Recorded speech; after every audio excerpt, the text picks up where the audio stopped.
Hello, everybody, and welcome to Lecture 5 of Beauty and the Beast. And, well, I wanted to start this off with a story. I want to start this off with a cool story. And by the way, if you haven't seen Lecture 1 and you're watching this on YouTube, click above. But I think this story is something that actually blew my mind the other day, and I think this is a really great time to tell it. So, the Beauty and the Beast, they make a claim, right? They make this wide, far-reaching claim that this is a tale as old as time, and it's true as it can be. And, well, that's a weird thing, right? How is it true as it could be? It's a fairy tale. What's going on? And the story that I want to tell you is something that's absolutely crazy. My friend, at the moment, is going through a Beauty and the Beast story. Like, in actual real life, she is in a love story with a guy, and she is going through Beauty and the Beast. And I think this is an absolutely incredible way to start it off. And I think this is it's really cool. It's a really, really cool idea. So I'll tell you the story first. I'll tell you exactly what happens, and then I'll tell you what happened and how it relates to Beauty and the Beast. So I have a friend, I won't say her name, but she's the perfect representation of Belle. Right, that's the best way of looking at it. She is literally like we'll say, the most well put together woman I've ever met in my entire life. Like, the thing about her is she knows what she wants and she goes for it. You know, that's one of the things that I really see with women nowadays, or at least in my time. You know, I see that there are two different types of women. Right, there's the woman that knows what she wants, and then there's the woman that doesn't know what she wants. And the fundamental difference between the two is if you, and this is the same with men, right? It's literally the same idea with men. But the difference between the two is that if you ask a girl, or if you ask this person, right, do you want to do something? Then if they know what they want, they have the strength and they have the, we'll say, knowledge of themselves to say no. And well, that's what she's like. So the best part about her is that she's just very, very strong, and she knows what she wants. And if it's not within the bounds of what she wants, she'll just say, no, get out of here. You know, she'll have the confidence, she'll have the strength to say, get out of here. For the people who don't really know what they want, and trust me, I've met a lot of guys and girls like this. You know, what ends up happening is they just kind of flow with the winds. If someone asks them what to do, they really don't know what they want to do. And since they don't know what they want to do, they just say yes to everything. And then the problem is that they're a product of their environment, right? They're literally just what their environment is. They're not their own selves. And, well, my friend and Belle, right? That's what the connection here. They're both like that. They're both incredibly strong, incredibly well put together, and they know how to say no. So she has a strong core, she knows who she is, and she knows what she wants.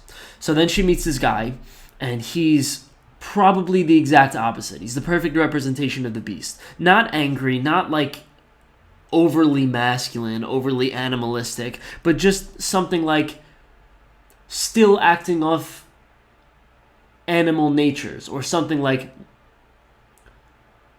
the best way of saying it is undeveloped, right? He's undeveloped, and the problem with him is that, well, he was, first of all, parents got divorced, you know, rough family life, rough childhood, and then also he was able to, or at least he had enough money to be able to cover all of his problems with goods, right? With goods and value and trips and things like that. And, well, the unfortunate reality is he never really discovered who he was because he was always spending so much time distracting himself. And I think that's the fundamental problem that I've seen amongst men today. It's just like, you know, we spend so much time just doing things that we don't actually figure out who we are in the process. So this is really the representation of him. And he is probably a good representation of the prince, right? The prince in the beginning who, you know, essentially has all that he wants and doesn't really have any need to go beyond that. He says, okay, I have a shallow interest in something like money or something like things or something like value, and I don't really care about anything beyond that. So then So then they get into this relationship, and it's really perfect, because what ends up happening is you have someone like my friends, right, the girl who's Belle, and the thing about why it works so well is that she's strong enough to handle his problems, right? Because that's essentially what's going to end up happening. He has these problems, and he needs to sort out these problems. It's like, fair enough, that's a good thing.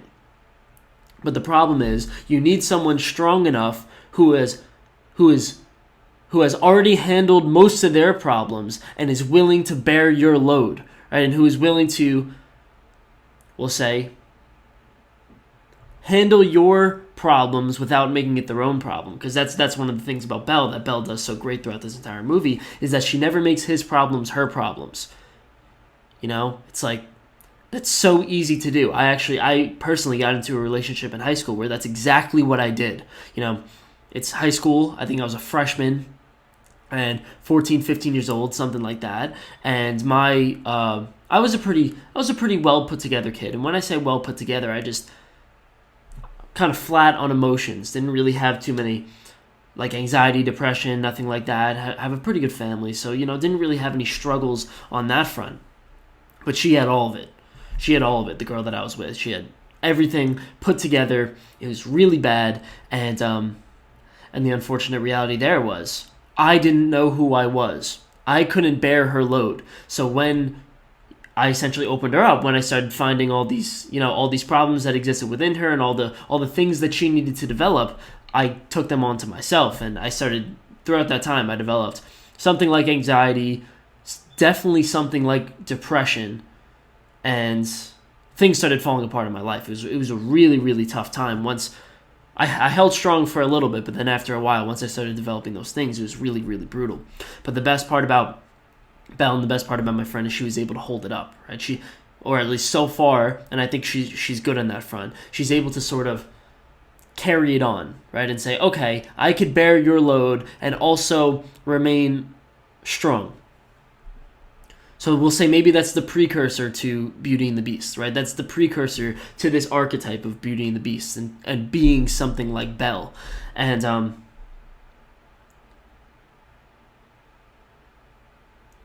okay, so we got that.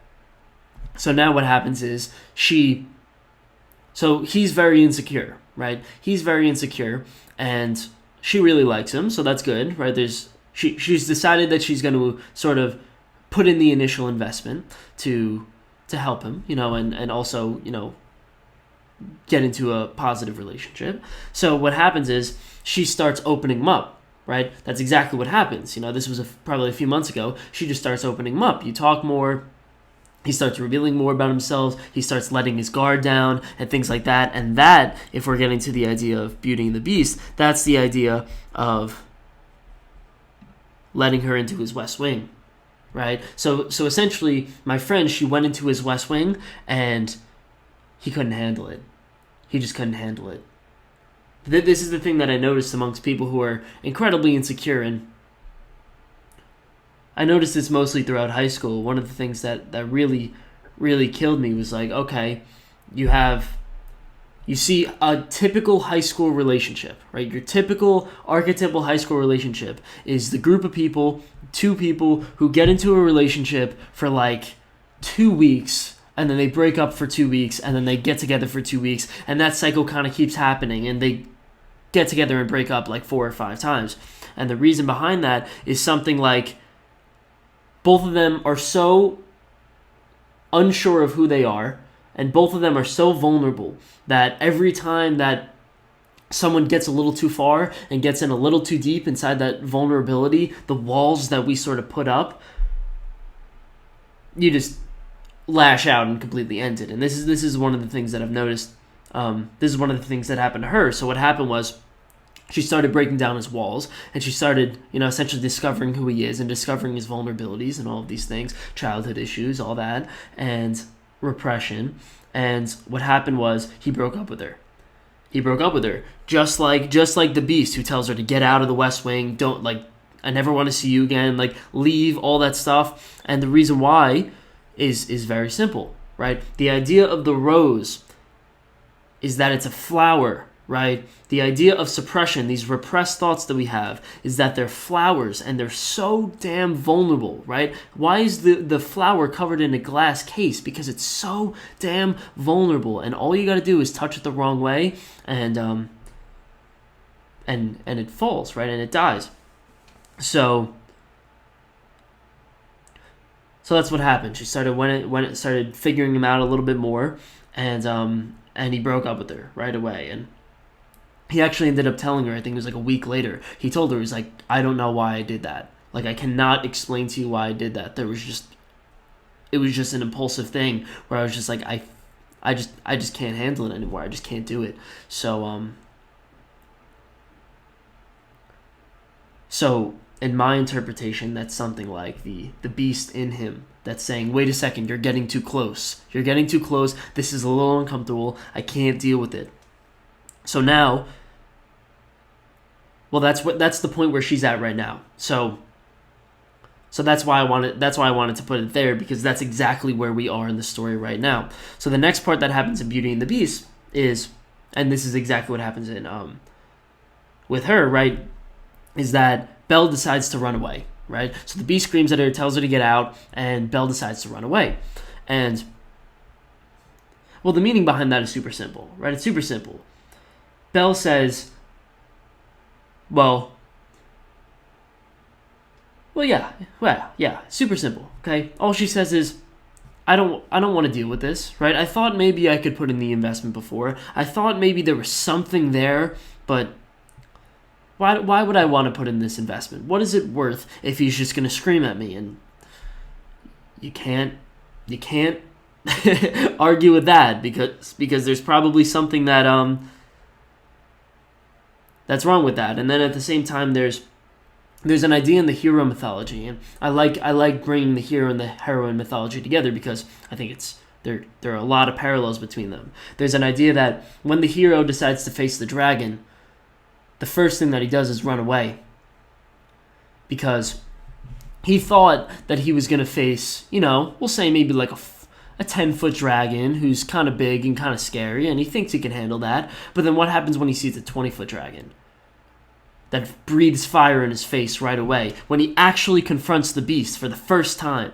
And what the hero does is they always run away. And the meaning behind that is, you thought it was going to be easy, right? Belle as the child hero, Belle as the bright-eyed, starry-eyed kid, thinks it's going to be incredible. But then she realizes, wait a second, this is not as it seemed. This is not as easy as I thought. And so she runs away. And so this is the point where my friend's at, and I wanted to tell you the advice that I gave her, because obviously I've been working through this Beauty and the Beast story, and by the time that she was telling me about this, I finished I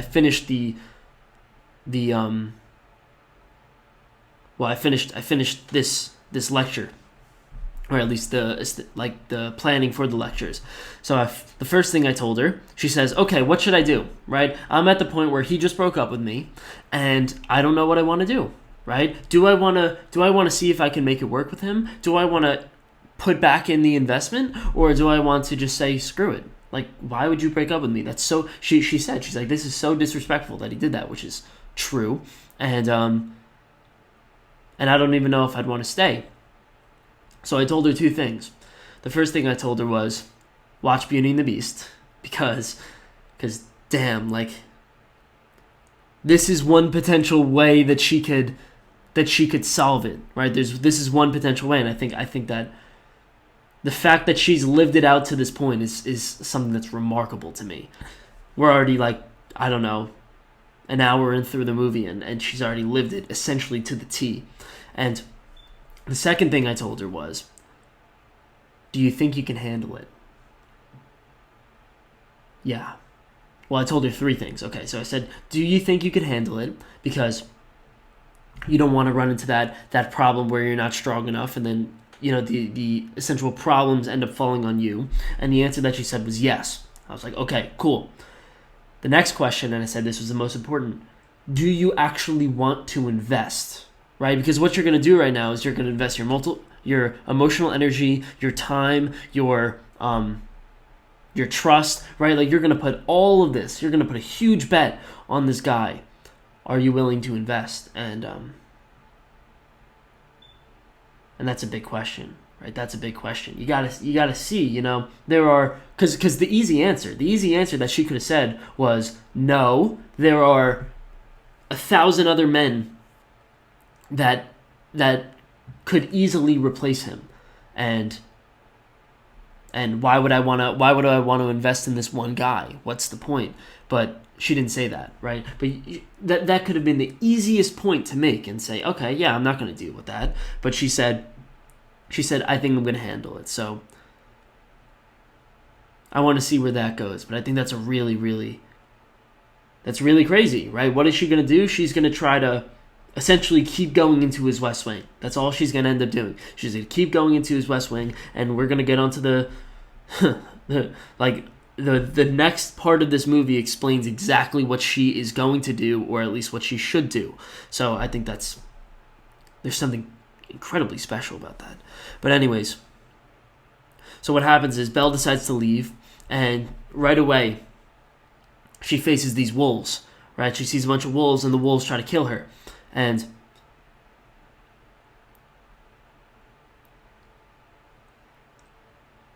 I'll explain that later. But what happens is, so the beast comes in, and he protects her, right? He protects her, saves her from the wolves, and sacrifices himself for her. Because what happens is the wolves kind of take him down, and even though he scares off the wolves, he kind of faints and loses consciousness. And yeah, really chose to sacrifice himself for it, really put his all into it, and really got hurt for it, right? Like, he actually received some sort of problem for doing it. And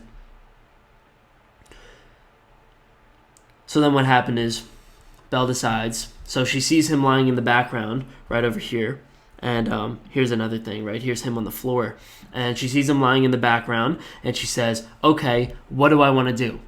I have the option right now. I could just walk away and leave him here, or I could stay and help him, right? I could stay and choose to invest, and that's exactly what my friend is at right now. And this is such an important point in the movie, because what she's really deciding right now is, do I want to remain as a child?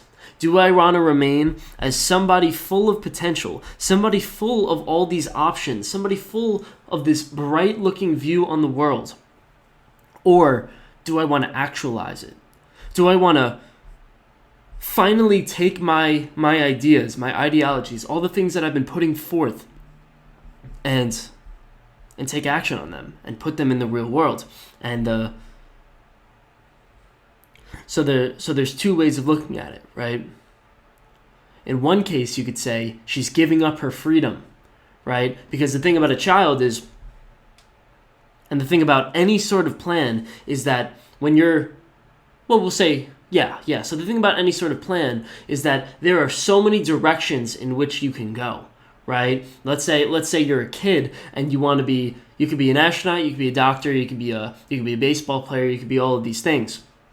But what ends up happening is, once you decide to take a step down one path, so let's say you decide to be a baseball player, you cut off all the other paths, right? And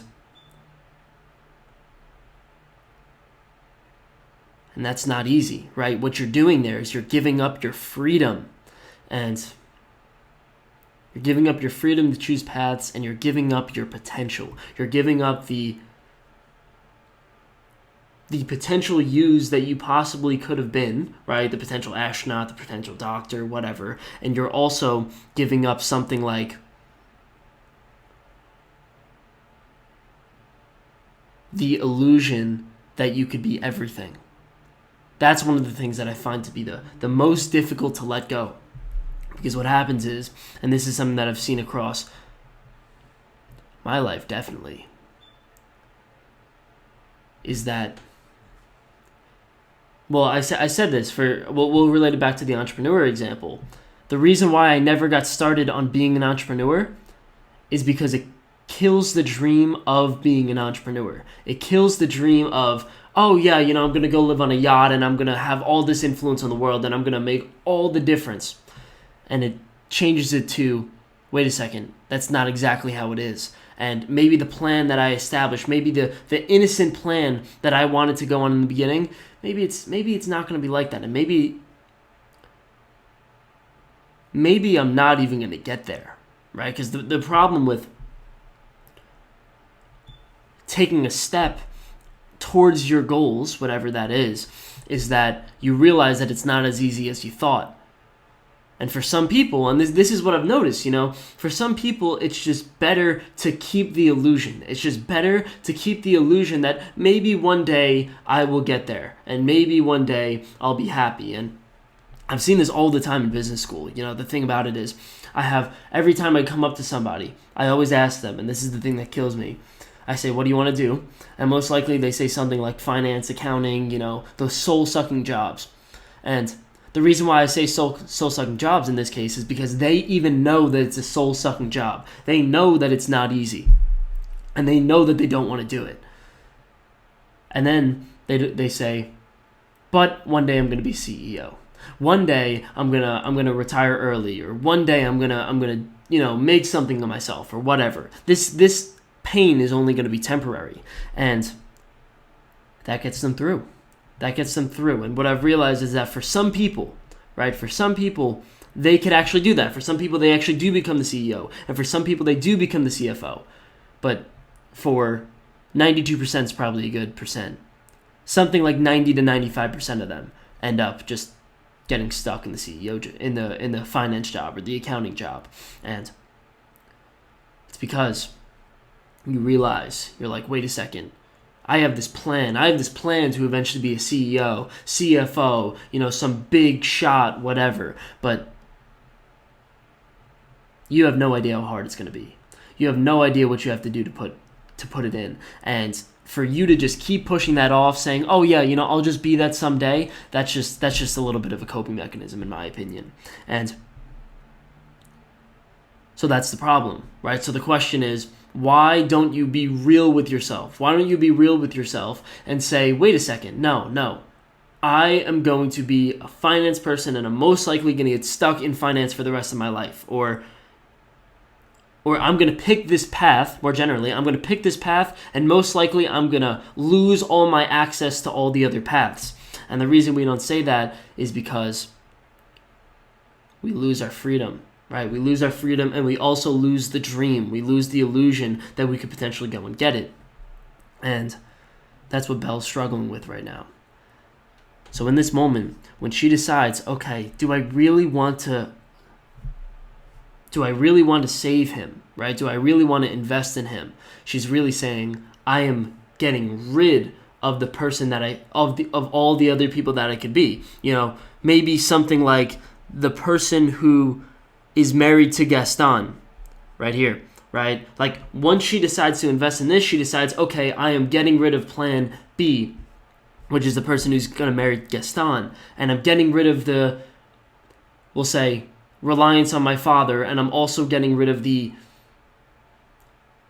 culture in which I have been raised in. She's got to do all of that in this decision, and she's got to give up her freedom. She's got to give up her potential. The archetypal person of Peter Pan is is it what Pan means? Yes. So this is Jordan Peterson figured out. Pan means everything, right? The idea of Peter Pan means that he is he's potential, right? He could be anything, and he could be, in terms of Pan, he could be everything. And that's why he decides never to grow up. He decides to keep that illusion, even though he never really wants to settle on a path that is worthwhile. And, well, that's why she's saying, I'm going to let go of my childhood. So what happens is she chooses to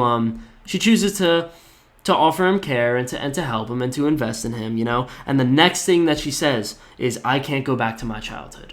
Right? It's part of the next song. She says she realizes that once I decide to choose this path, that I have to get rid of all the other paths. And This is an idea that I saw it a while ago, and I think it's a really, really interesting idea. And I think maybe I'm starting to understand it a lot deeper. The idea lies in something like this. There were colonists, I think it was American colonists, many years ago. And this was in the 1600s. This is when we actually had boats and navies, and there was no airstrike. Right. This was like something like conquering America, and the was it English? Not important. So you have the captain of, we'll say, the English, right? The people from England going up against the Native Americans, and they were outnumbered. So the people from England were completely outnumbered. I think it was either 100 to 1 or 1,000 to 1. So they show up on their boats and they say, "Oh God, this is really, really bad. Like, we are going to get absolutely slaughtered here." And the captain of the boats, the captain of the English boat, of the English Navy, takes a torch and lights up all the boats. He burns all the boats, and he says, "Well, now there's no plan B. Good luck."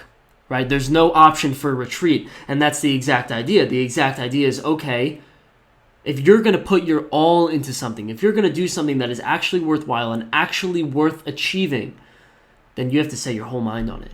And there can be no plan B. That's an idea that Mark Cuban talks about all the time. Mark Cuban, as an entrepreneur, he says, you gotta burn your boats. You gotta get rid of plan B, and you gotta not be Peter Pan. Right? That's exactly what you're saying. You're getting rid of the potential that you could be, and you're actualizing the potential. One of the things that I write in my journal every morning is sort of like an affirmation, is don't have potential be written on your tombstone. Right? That's that idea is probably the reason why I'm doing this lecture today. It's probably the motivation that got me up to do it today, because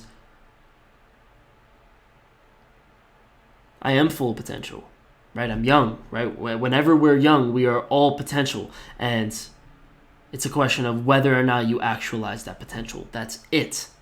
Whether or not you turn your illusions, dreams, thoughts into actions that actually have an effect on the world. There was another great quote that I think really sums it up perfectly. It says something like, "Yes, the smallest act of kindness is better than the grandest intention." And they're really hitting on that idea. It's a really, really strong idea that you could apply to your life. It's like, okay, you really think that you're a good person? What do you think that you're a good person because you believe that someday you're gonna donate to charity and someday you're gonna help people? It's like, no. Help people now. Help people now. It doesn't have to be something big. It doesn't have to be the huge plan that you've been doing, that you've been offering up to see if you could, we'll say, help the starving children in Africa. But just do something small. And take action to actualize your potential. That's a good idea. So she kind of, we'll say, puts that idea into words where she says, "I was innocent and certain, now I'm wiser but unsure." So she realized, okay, before I was this bright-eyed child, essentially, right? Because this is a maturity story. She was a child. She was somebody who relied on her parents and was incredibly immature. And now but she was certain, right? That was the thing. She's like, I could handle this. I could do it. You say you're going to fight the 10-foot dragon, and you're like, oh, I could take down a 10-foot dragon, no problem. But what happens when the dragon's 30 times bigger than you thought it was? And, well, I've come to...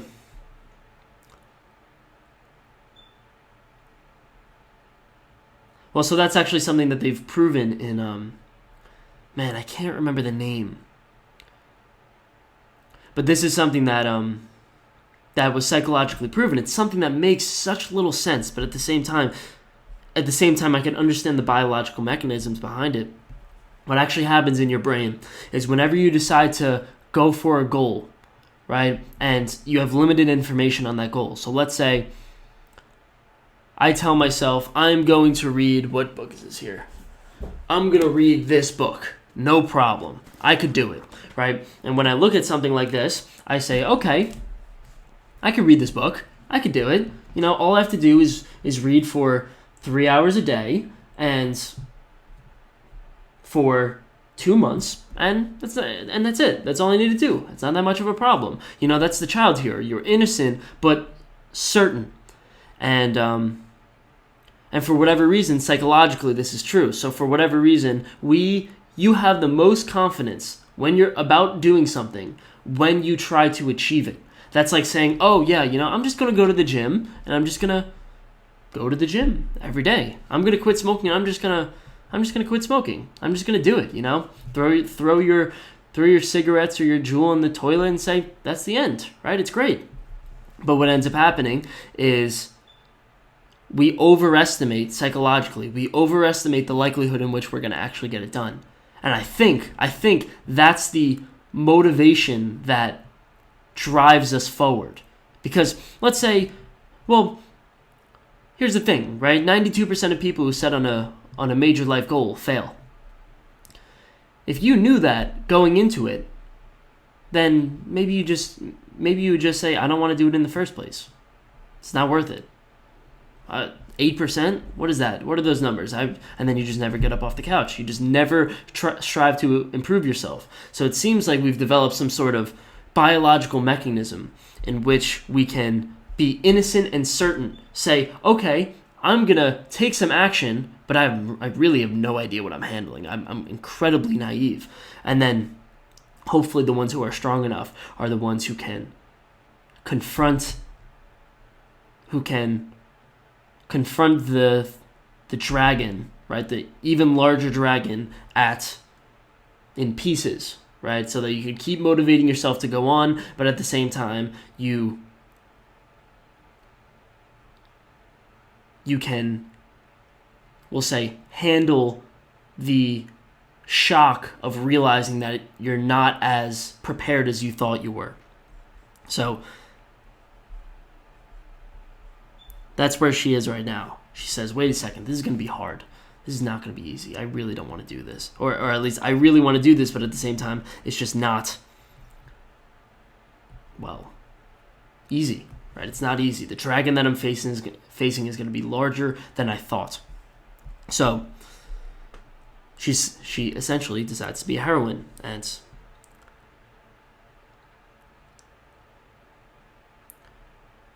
okay.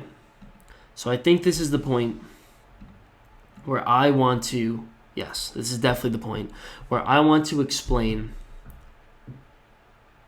a point that might be a little bit difficult, right? A point that I'm sure a lot of women are thinking, and I really want to kind of clarify something that I think is probably the most contentious idea, maybe the most contentious idea today. But I'm going to see if I could kind of explain it in a way that,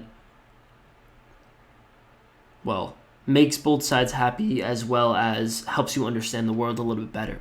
So it lies in this idea of the heroine, right? And it lies in this idea of the hero. And one of the main problems that women have with mythology is, why do men get to be the hero? Right? Why do men get to go and do all these incredible things and do all these, get to explore and progress and go into the world and do all these, and achieve things? And then women, their heroine's journey is simply just taking a man and refining him. So it's like, their case is, why is the hero's journey so much more glorious than the heroine's journey? And to start off, I'll say something like fair enough. Because there is something incredibly, we'll say, glorious about the hero's journey. But there's a lot more than that. So I really want to break that down. First, it lies in the difference between the hero and the heroine's journey, right? So the hero's journey is really simple. Go out and achieve things, right? Go and achieve things, achieve status, get things, slaughter the animal, and then come back, save the city, All of these things that lie sort of around the external.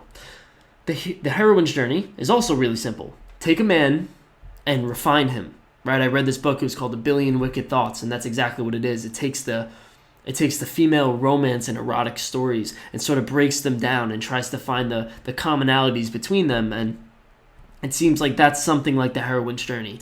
Take the man who's unrefined and refine him. That is Beauty and the Beast. That is Twilight. That is 50 Shades of Grey. Like it's all of these stories that are so embedded in our culture, and they still are popular today. So what's the difference between the two? The difference between the two is really simple, right? Heroes are more focused on things and achievements and status, and women are more focused on people. Now, the first question that I offer to women is, why is that a bad thing? So here's something that we've sort of been able to prove across all of throughout cross-cultural studies, which is essentially something that we could come as close to figuring out as a universal truth. So there was a cross-cultural study where they ask people, in different cultures, different ethnicities, different places, they ask you, what makes you happy, right? First of all, I think it was something like, are you happy, and why are you happy? And across cultures, the one thing that they found that made people happy amongst all cultures is friendships, relationships, close bonds with people. People, right? People is the thing that made people happy. And that's not a surprise, right? Like, we know that. We know that to a very strong degree.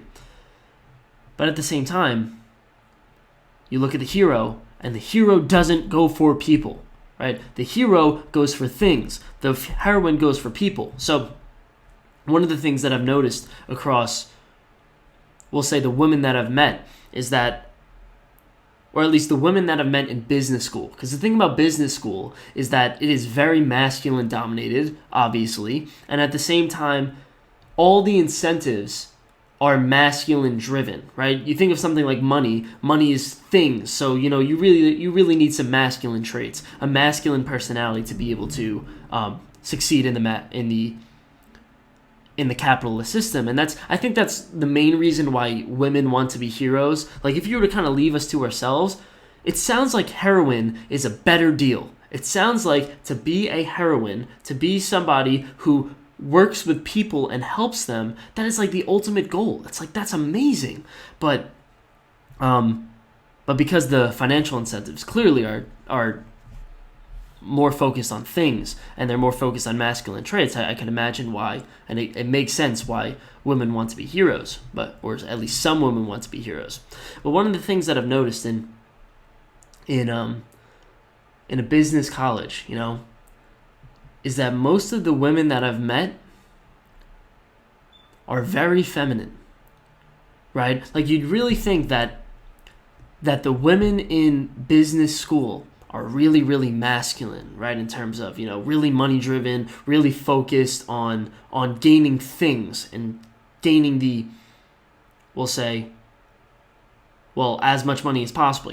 I have a guy friend who says he wants to make something like $10 million by the time he's 25, right? That is a hero's journey right there. Like, that is a straight hero's journey that has nothing to do with relationships, right? But what I've noticed about females that I've met around here is that most of them care more about relationships. Most of them care more about their friends and their family and things like that. And then it got me thinking, right? Why? Why do the women not choose to work the 80-hour weeks, the 90-hour weeks in mass, and sacrifice their relationships like men do? And the reason is quite simple. It's like, why would you want to do that? Why would you want to do that? I'm sure, and this is what I've come to a simple conclusion on, is that working 80 to 90 hours a week does not make you happy, right? I think we could come to that realization, and then it's something really simple as to, if a woman has good relationships, and she's happy, why would she want to sacrifice that for 80, 90 hours a week? Why? Like, what is the reason for that? And another way of formulating that question is, why would you want to adopt such masculine traits? And the answer seems to be really simple. You don't, right? Like, you really don't. And there's such a small incentive to actually go and do that if you're actually looking at it from a full humanistic point of view. And then they're also sitting there, and this is one of the things that I've noticed in business school, is really simple. It's like, okay, let's say you choose to do the 80, 90 hours a week. You're still not guaranteed to be successful. You're still not guaranteed to be successful. There are a lot of other people who are also doing the 80, 90 hours a week. So it's not even like if you decide to go on a hero's journey as a female that you're going to be successful. It's like, no.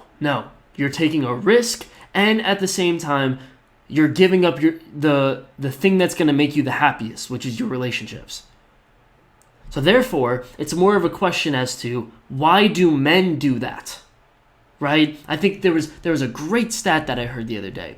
21% of CEOs in America, or 21% of either Fortune 500 CEOs or just CEOs in America, are symptomatically psychopaths. Like, they have psychopathic tendencies, and that's insane. That's insane. They're the people who have... A psychopath is someone who has very little emotional response, and, well, doesn't really like people, right? Doesn't really like people, and for some reason they really like animals, which doesn't make that much sense to me. But someone like Hitler was a psychopath. You know, a lot of the hyper successful men are psychopaths, and or have psychopathic tendencies, and, well, they don't really have relationships. They don't really care about that. All they care about is working the 80, 90 hour weeks and getting stuff done. And the simple question is, why would you want to do that, right? Like, why would you want to do that to yourself? And I think that women in mass have chosen, they're like, wait a second, I just don't want to be like that. Like, I just really don't. And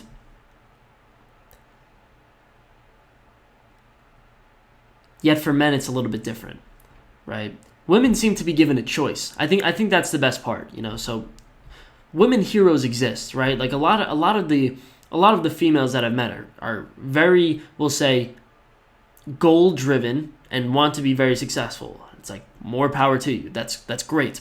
And the thing about them is really, really simple. It's like, okay, you say you want to be successful. You say you're going to go on a hero's journey. It's like, that's cool. That's cool. But you also have this option, and you could fall back on it whenever you want. You decide to get into a relationship and be and have a kid. It's like, you get to be a feminine hero, a heroine right away. It's like, you can do that. You have the option of both. It seems like for men don't really have that option. Or at least it's not widely available for men, because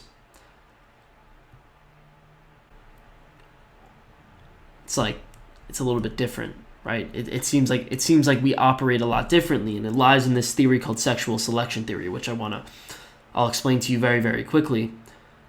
Across all of history, let's imagine that this is before marriage, because I think before modern times, before civilization, before all these things, while we were developing, 80% of all women, when you were born, if you were born, you have an 80% chance of being reproductively successful.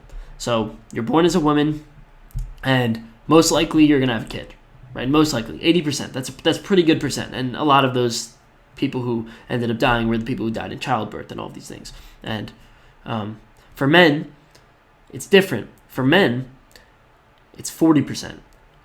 When you were born as a man, you have a 40% chance of being reproductively successful. That means you have a 60% chance of failure. Think about that. Think about that for a second. It's like, okay, if you decide to fit in with the crowd, if you decide not to take risks, that is certain failure. That is certain failure. If you decide not to be the person that will say, conquer the snakes and conquer, yeah, like jaguars, lions, all those things. One of the things that I mean is, and this is really boiling it down, it means take control of the external world. Because if you don't take control of the external world, first of all, you get eaten by the external world, right? Snakes can eat humans. That's the unfortunate reality of it. And so can lions and so can jaguars. But also, you have to hunt, right? So that's the thing about men, and that's probably why it's so different from women. You see that, first of all, men are stronger, and at the same time, women are incredibly vulnerable while they're pregnant and when they're taking care of their young. And the reality is that during that time, they cannot hunt. So what do?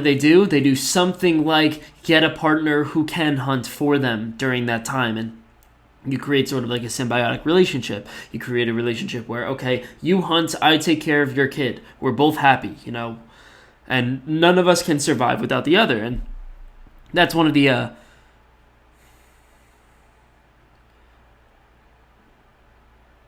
so that's the reason why men have to take risks. Most likely it's because, well, men can't be the heroine, because you can't have two heroines. You have a man who's incredibly, we'll say, relationship focused, and a woman who's incredibly relationship focused. The problem is you have nobody who goes and gets the food. You kind of need that. So, and you have nobody who can protect. So the problem is, and this is why I think women are lucky, but at the same time there's a fundamental. Well, I'll say women are lucky. I kind of like that because they get to choose, right? They get to choose. If you want to be masculine, then you can go and be masculine. The only problem is you run into this problem of you're 30 and it's very unlikely that you'll meet a woman who's 30 and doesn't want to have kids. Like that's really it. So it's almost as if there's a cap on the amount of success that you could have on the masculine dominant hierarchies, right? In this case, the capitalist system. But they get full access to the feminine. They get full access to the heroine's journey. And I mean, hey, listen, it's nice to have that choice, right? It really is nice to have that choice. And this is why I think most women nowadays still choose the impulse to relationships, the impulse to heroinism, and the answer is something like it's better, right? It's just objectively better to go and, well, the thing is, you take a man and you refine him and you make him a better person. It's like most likely you're going to be successful on that. And also you have multiple tries, so all you have to do is be right once. And that's the heroine's journey. But for the hero's journey, it's like most men fail. 60% of men fail. And, well, you see it, right? You see it. There are a lot of men in our society, and I think it's more prominent in college, because in college it's more of a free market. It's more of like, okay, if a man wants to have access to, we'll say, 30 females, he could if he wants to. And by the time that you grow up, there's marriage and everything like that complicates it. But in something like college, you see that there's the clear winners and there are the clear losers. And well, women only want to go for the people at the top. So that's why men fight to get to the top. That's why the hero's journey exists, and that's why we'll say very few can make it to the top. And that's something that you see. You see this with ants. Ants is really popular, and I mean you see it with humans, but it's more prominent in ants. What ends up happening is, and chimps. Should I say ants or chimps? We'll go with chimps. So there's this one species of chimp that I find really, really interesting. I forget what they're called. They start with the G. But one of the special thing about them is they have this sort of like hourglass in their chest, and this is for the males and the females, but it's different. So we'll say the males. So for the males specifically, they have this sort of hourglass for their chest, and it's a certain color. So for we'll say alpha male, roughly speaking, for the alpha male, it is a blood red. It is a dark red. And then for the every other male, right? For literally every single other male, it's more of like a pink. And well, the thing about it is, it's almost as if And it's exactly as if you have this little, we'll say, social counter within you. And this is Jordan Peterson's phrase. He says you have this social counter within you that sort of says, okay, this is where I am on the dominance hierarchy. This is where I am in terms of social status. And well, the reality is amongst almost every single, no, I'm not going to say almost every, but many of the animalistic tribes, what ends up happening is the alpha male, or whatever you want to define as alpha, he's the one who has access to all the females. It's not like it's a marriage system where one female goes to one male. It's like, no, the male has access to every single female. And that's why, for example, in The Lion King, it's only Simba, Scar, and Mufasa, right? Like, that's really it. So that's what happens in these chimp tribes, and you have someone like the alpha who gets access to all the females. We'll say he's at the top. He's part of the 40%, and then you have someone like all the betas. And what the betas do is they essentially they hunt, they do some menial work, right, to help the tribe flourish, and they also help raise the children. So they literally have a completely non-sexual role. And well, one of the main thing that drives sexual desire in men and females is testosterone. So you could imagine the one who has the red hourglass has the most testosterone. The one who has the people who have the pink, they actually experience a drop in testosterone. They are literally biochemically changing as a result of their social status. So what ends up happening is you have something like the beta challenges the alpha, right? Either the alpha gets too old, or he gets weak and he starts neglecting his duties, or whatever happens. Or the beta just says, I've gotten strong and I want to have access to all these females. Of course. So what ends up happening is there's a challenge, right? This sort of challenge happens. You got the little beta with his little pink chest comes in and he fights the alpha, and let's assume that the beta wins, right? The beta wins, and what happens there is there's a, we'll say, biological agreement. Okay, he's the new alpha. Old beta is the new alpha. Within 3 months, all it takes is 3 months, that old beta now develops a red hourglass. And the old alpha, his red hourglass turns into pink. And his testosterone also drops. So what happens is he literally just regresses, and they essentially flip roles. So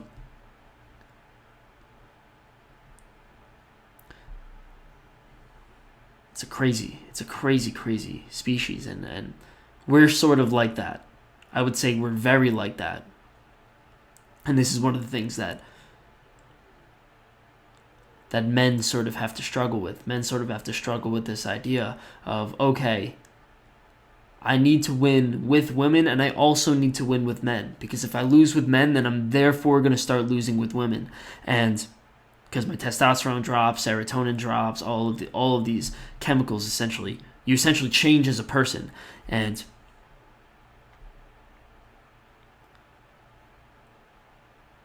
that's why we have heroes, right? That's the hero. The hero is primarily the person who ascends amongst the masculine hierarchies. It's, at the end he gets the girl, but that's not really like the main point of it. The main point of it is he conquers something or does something incredible, and then he ends up getting the girl. So that's sort of the full picture on that. But anyways, let's get back to the heroine's journey. And it's a really simple idea what ends up happening here. This is something that I've sort of been building to. Belle says, there's a song where she starts to get some sort of affection for him, and she says, but he was mean and he was coarse and unrefined. This was before, right? And then now she sees something in him that wasn't there before. And then what kind of happens is she kind of I think this is really good. What happens is she throws a snowball at him, and he gets all offended, right? And what happens is she's kind of teaching him how to play. She's kind of teaching him how to live. It's something that he kind of missed out upon. And she just teaches him how to do a simple snowball fight, So she's really, when it says he was coarse and he was mean and he was coarse and unrefined, what she's going to do is take upon the burden of refining him, which is quite perfect, right? She's turning him into a human, essentially. And then he does things that make her feel like, that are, we'll say, self-sacrificing, right? He gets her all these books, shows her a library. She shows him some play. And well, I think this is pretty strong. Essentially, what she does is she describes perfectly what everything that he's already seen before. So she describes, the river that exists there, and that exists in his little, castle territory, and she makes him look at it differently. And that's kind of what it is. So it kind of shows it as a psychological transformation. He looks at the trees and the river and the beauty of nature, and he sees it as something divine instead of something to sort of walk past to get to the castle. And well, you could say he's getting in touch with something more than his own self-interest. Okay, so we'll end it.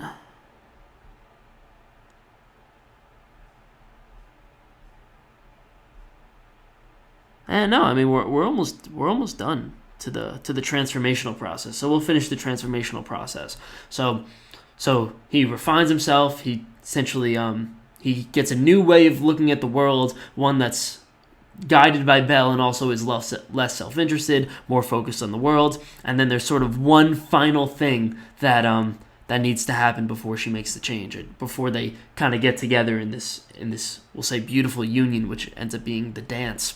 But what ends up happening is so it seems like Belle has something that she has to deal with, and she has to deal with her mother. She has to deal with something that resembles her mother, and that's an idea that Jung talked about with a lot of specificity. Actually, it was called the mother complex. And what he said is, for the mother complex within the daughter is kind of complex, because what happens is your relationship with your mother for a daughter, it actually has an effect on who you see yourself as, which makes sense, because you look at your mother as a child, and you say, okay, that's kind of my hero, that's the person that I want to be. And there are so many different ways that you could take it, so there's one mother-daughter complex where the daughter is essentially always living in his mother's shadow, and the mother always kind of ones up the daughter, and therefore the daughter never separates herself from the mother. And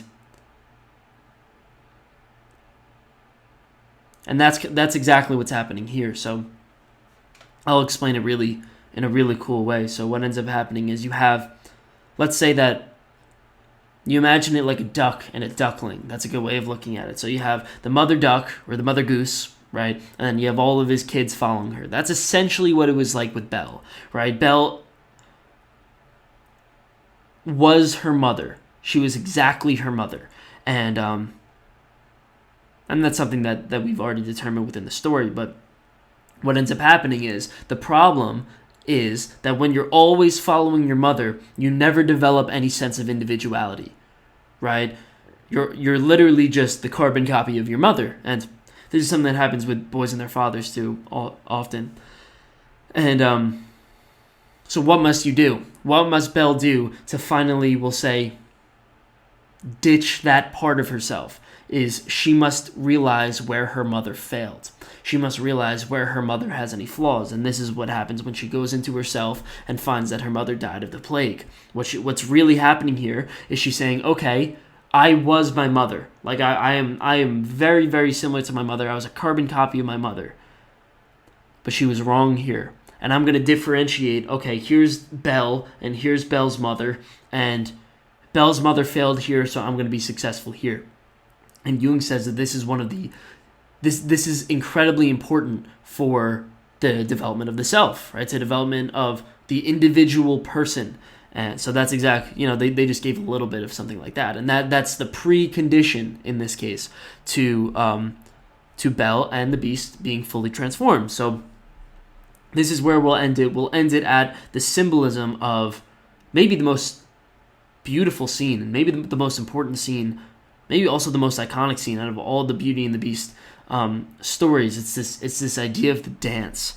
And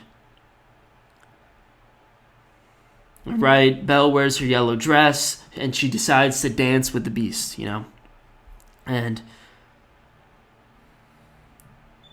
Well, you could take this in many ways. But what I'm going to do here is I'm going to choose to develop on the previous ideas that we've been working with here. So a dance in this case could be a sexual metaphor, right? Sort of like the union between two people, but that's not what I think they are really going for here. What I really think they're going for here is the refining of the aggressive male, right? Or the insecure male, or the animalistic male. Because right here, right, we'll take it back. She says he was coarse, he was mean, and unrefined. So what is the symbolism, therefore, of a dance, right? A dance is something that's coordinated. It says mean, coarse, and unrefined, right? So it's not mean, but it's kind. It's not coarse, but it's gentle. And it's not unrefined, it's refined. You need to be fully coordinated, and you need to be fully human, right? So what's really happening within this dance is it's the symbolic, we'll say something like the symbolic change within him to show that he is human, right? To show that he has, even within his beastly nature, has shown some sense of humanity, and in some sense he's overcome his animal nature, because, well, a beast doesn't dance, right? Animals don't dance. So we're almost there, but that's the full. Let's see. Yeah, that's almost the full story of Beauty and the Beast. All we have is one lecture left, and it probably won't even be that long of one. So that is the end of this lecture. End of lecture 5.